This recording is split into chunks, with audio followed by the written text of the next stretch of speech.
اب ایک پیشگوئی ہے بنی اسرائیل سے متعلق، وَقُلْنَا مِن بَعْدِهِ لِبَنِي إِسْرَائِيلَ اسْكُنُوا الْأَرْضَ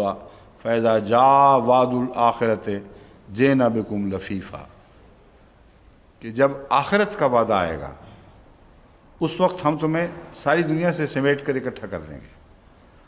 اب یہ جو دور ہے یہ آخرین کا دور، اور قرآن کریم کی صورت جو آخرین کی ہے وہ اس دور کی طرف اشارہ کرتی ہے، مگر آخرہ لفظ جو ہے اس کا مطلب آخر نہیں ہے، بلکہ ایک فرق ہے، اس کو پیش نظر رکھنا چاہیے۔ دور آخرین سے مراد ہے وہ دوسرا دور، اور آخرت کہتے ہیں بعد میں آنے والا۔ تو بعد کے آنے والے زمانے میں جو عجیب باتیں رونما ہونے والی ہیں ان کی پیشگوئیاں کچھ سائنسی ہیں، کچھ مذہبی نوعیت کی ہیں، کچھ سیاسی نوعیت کی ہیں، سب قرآن کریم میں موجود ہیں۔ یہ جو پیشگوئی ہے یہ مذہبی نوعیت کی ایک پیشگوئی ہے، جس میں یہود کے متعلق فرمایا گیا کہ ہم تمہیں تمام دنیا سے اکٹھا کر کے ارض مقدس میں لے آئیں گے۔ اب یہ جو واقعہ ہوا ہے اس میں لوگ کہتے ہیں یہود کی چلاکی، ان کی سازشیں وہ ذریعہ بنے ہیں، جیسا سائنسدان ذریعہ بنتے ہیں، مگر یہ مقدر تھا، قرآن بتا رہا ہے، اس میں کوئی ناممکن تھا اس کو بدل سکتے۔ اب مسلمان علماء کو چاہیے تھا کہ اس آیت کا مطالعہ کر کے ایسی کوششیں نہ کرتے جو تقدیر کو بدلنے کی کوشش ہو، اس سے ان کو نقصان پہنچنا تھا، اور ہر دفعہ جب خدا کی تقدیر سے ٹکرائے ہیں ان کو نقصان پہنچا ہے۔ اس تقدیر کو سمجھ کر وہ کوششیں کرنی چاہیے تھیں جن کا قرآن کریم میں ذکر موجود ہے کہ وہ کوششیں ضرور کامیاب ہونی تھیں، ان کی طرف توجہ نہیں کی۔ تو میں یہ نہیں کہہ رہا کہ ہاتھ توڑ کر بیٹھ رہتے کہ خدا کی تقدیر نے ظاہر ہونا ہے، میں یہ بتا رہا ہوں کہ ایسی مبرم تقدیر تھی جس کے متعلق کوئی تبدیلی ممکن نہیں تھی، لیکن اس کے بعد ایک اور بھی تقدیر مقدر ہے، اس طرف اگر توجہ کرتے تو کم سے کم نقصان پر اسرائیل میں وہ جینا بکم لفیفہ کی پیشگوئی پوری بھی ہو جاتی، اور آخری فیض مسلمان پاتے اور آخری فتح مسلمانوں کو ہوتی۔ وہ ہے وَلَقَدْ كَتَبْنَا فِي الزُّبُورِ، یہ بنی اسرائیل 105 ہے، دوسری آیت ہے الانبیاء 106 107 آیات ہیں دو۔ وَلَقَدْ كَتَبْنَا فِي الزُّبُورِ مِن بَعْدِ الذِّكْرِ أَنَّ الْأَرْضَ يَرِثُهَا عِبَادِيَ الصَّالِحُونَ إِنَّ فِي هَذَا لَبَلَاغًا لِقَوْمٍ عَابِدِينَ۔ کتنا کھول کر خدا تعالیٰ نے یہ پیغام سمجھایا تھا کہ اب اگر تم اس زمین پر قبضہ کرنا چاہتے ہو تو عباد الصالحین بننا پڑے گا، خدا کے پاک نیک بندے بنو گے تو یہ زمین ملے گی، ورنہ نہیں ملے گی، جو مرضی زور لگا لو۔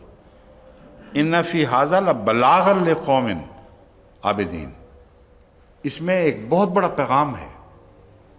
وہ خدا کے بندے جو محمد رسول اللہ کی امت میں ہیں، عابدین کہلاتے ہیں،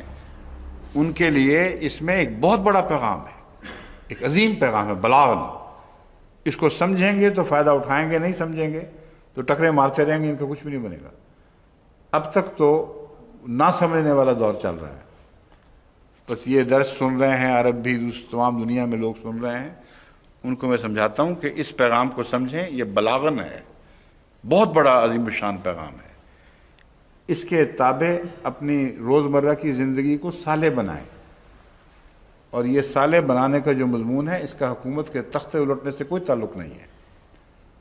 حکومت کے اسلام کے نام پر تختے الٹنے کی کوششیں جو ہیں یہ اسلام کو یا اسلامی دنیا کو مزید کمزور کریں گی۔ کبھی بھی اس کا فائدہ نہ ماضی میں ہوا ہے نہ آئندہ ہوگا، اس لیے یہ ظلم نہ کریں اپنی جان پر۔ ایک خودکشی کے بعد یہ دوسری خودکشی ہو رہی ہے۔ پہلے خدا کی تقدیر سے غلط طریق پر ٹکرانے کی کوشش کی گئی، اور اس سے نقصان ہوا، جتنا تھوڑا ملنا تھا اس کو بڑھا دیا گیا بہت۔ وہ اسرائیل جو اسرائیلیوں کی کوششوں سے ملنا تھا ان کو، وہ تو چھوٹا سا خطہ تھا۔ جو اسرائیل ان کو مسلمانوں کی ناسمجھی کے نتیجے میں، ان کی لیڈرشپ کی غلطیوں کے نتیجے میں ملا ہے، وہ اس سے کئی گنا زیادہ ہے۔ کیوں جی آفتاب خان صاحب، کتنے گنا زیادہ ہے وہ؟ میں نے گلف کرائسس میں حساب کر کے بتایا تھا، 20-25 گنا بن جاتا ہے، بہت زیادہ ہے اس سے جو اصل تھا، بالکل چھوٹا سا تھا۔ تو یہ آیت جو ہے یہ زیر نظر نہیں الانبیاء کی 106 107 اللہ تعالیٰ فرماتا ہے کہ تمہیں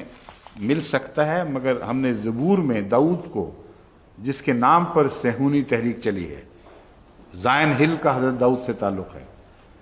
تو زائنسٹ موومنٹ نے جو اسرائیل لین لیا تھا، اگر تم چاہتے ہو کہ اسے حاصل کرو تو زبور پڑھ کے دیکھ لو، وہاں ہم نے یہ کہا تھا کہ بالآخر یہ زمین میرے عبادت گزار نیک بندوں کو ملے گی، عبادی الصالحون، اور اس پیغام کو بھول گئے، حالانکہ تنبیہ بھی تھی ان فی ھذا لبلاغا لقوم عابدین۔ تو قرآن کریم ہر موضوع پر پیشگوئیاں ایسی واضح فرماتا ہے جو کھیل تماشے نہیں ہیں،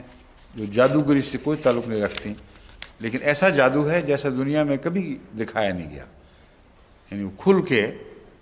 پورے افق کو گھیر لیتا ہے، اور اس میں ذہنی تاثرات وغیرہ کی کوئی بحث نہیں رہتی، جیسا سورج چڑھتا ہے اس طرح قرآن کریم کی پیشگوئیاں جب سچی نکلتی ہیں، ثابت ہوتی ہیں، تو اس سورج کی طرح چڑھ جاتی ہیں۔ گزرے ہوئے 100 سال کی تاریخ گواہ ہے، سائے کی طرح سایہ فگن ہم پہ خدا ہے۔ گزرے ہوئے 100 سال کی تاریخ گواہ ہے، سائے کی طرح سایہ فگن ہم پہ خدا ہے۔